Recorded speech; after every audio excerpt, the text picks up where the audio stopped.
Love with God Channel. Daily Gospel. யோவான் நற்செய்தியிலிருந்து வாசகம். அதிகாரம் 7, இறைவார்த்தைகள் 40 முதல் 53 வரை.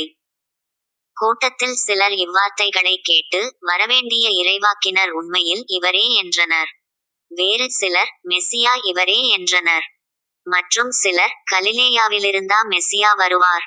தாவீதின் மரபிலிருந்தும் அவர் குடியிருந்த பெத்லகேம் ஊரிலிருந்தும் மெசியா வருவார் என்றல்லவா மறைநூல் கூறுகிறது என்றனர். இப்படி அவரை குறித்து மக்களிடையே பிளவு ஏற்பட்டது. சிலர் அவரை பிடிக்க விரும்பினர். ஆனால் யாரும் அவரை தொடவில்லை. தலைமை குருக்களும் பரிசேயர்களும் அனுப்பியிருந்த காவலர்கள் அவர்களிடம் திரும்பி வந்தார்கள்.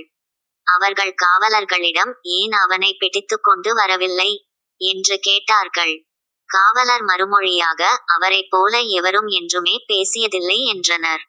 பரிசேயர் அவர்களை பார்த்து, நீங்களும் ஏமாந்து போனீர்களோ? தலைவர்களிலாவது பரிசேயர்களிலாவது அவனை நம்புவோர் யாராவது உண்டா?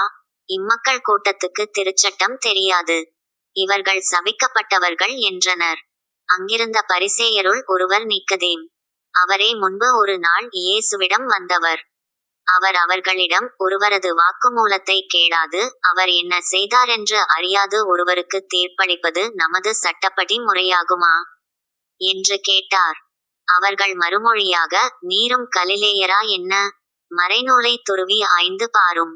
அப்போது கலிலேயாவிலிருந்து இறைவாக்கினர் யாரும் தோன்றுவதில்லை என்பதை அறிந்து கொள்வீர் என்றார்கள்.